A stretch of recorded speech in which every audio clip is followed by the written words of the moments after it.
Hello guys, I will be showing you how to make kimchi. So to do this, make sure to wash with clean water and cut the cabbage into pieces.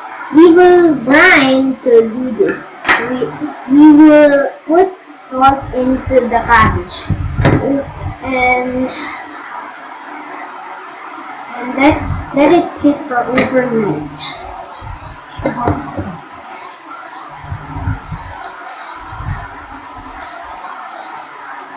So yes, look what I'm doing. Yes, I am mixing the cabbage With salt. with salt. Of course, with salt. You need salt and cabbage for the first 2 steps.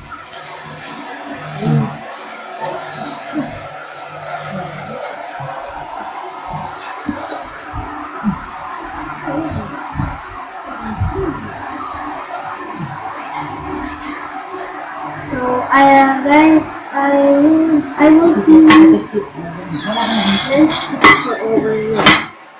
And guys, I will see you in the next hour. Overnight next day. I mean next day. So hello. This is the next day, and here are the things that you're gonna have to do. Wash the cabbage. Wash the cabbage until the salt is removed. Remove and next prepare the following ingredients. Radish cut into pieces, fish sauce, sugar, and pepper.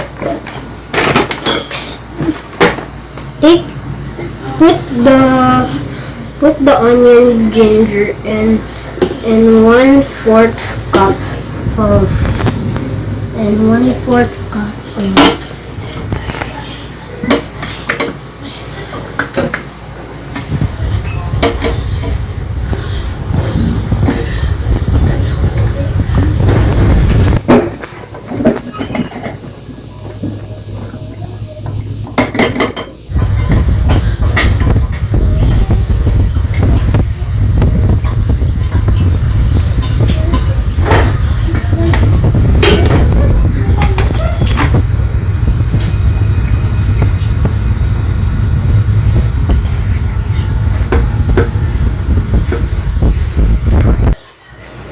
next, cut the radish. Put the radish. Put the radish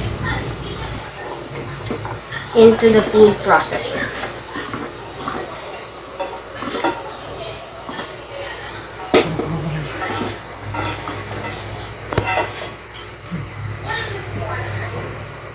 And then next one, put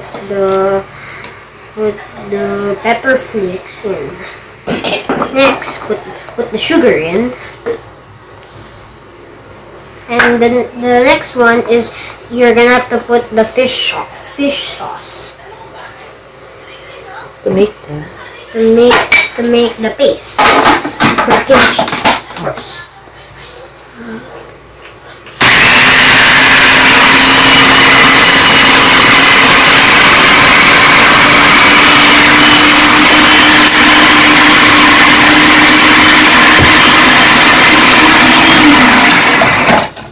So, after that, you have to stir this.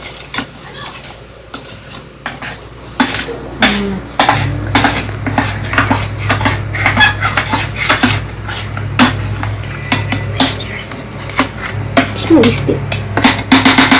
Put it on.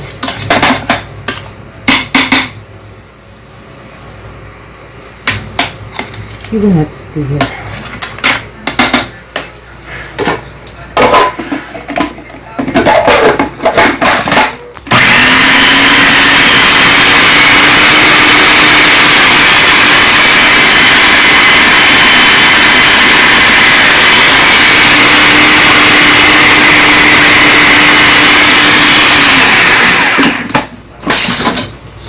Here is the paste.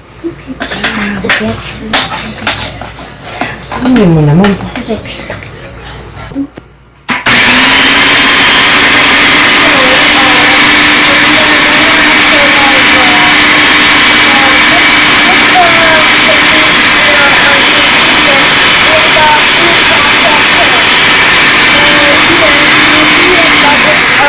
mixing itself. So the next thing that you're gonna have to do is do this.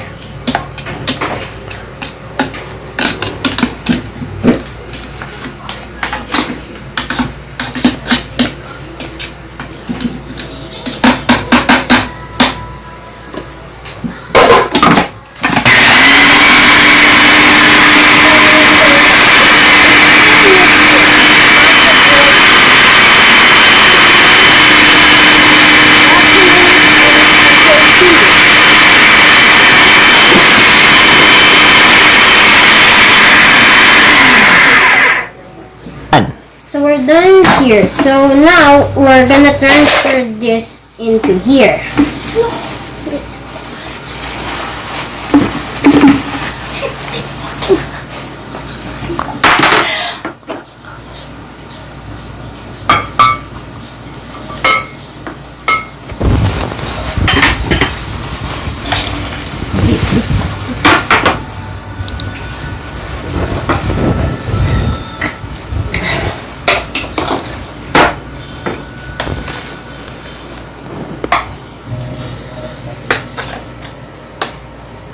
So right now we're transferring the paste into here.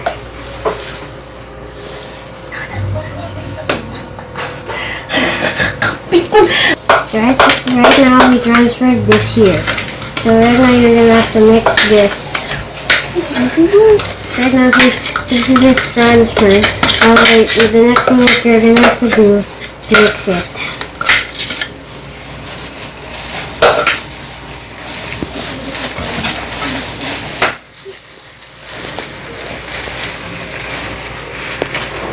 Hindi ba ka naman?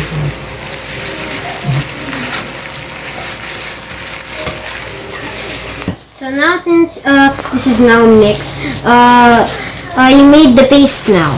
So the next thing that you're gonna have to do is cover the lid. You're gonna have to put it in the refrigerator for 3 days. After 3 days, we will open this again. So now you made kimchi. So after 3 days, you're gonna see me holding this, and then there you have it. There's kimchi. After 3 days, 3 whole days. So there you have it. You made kimchi. So until next time, bye.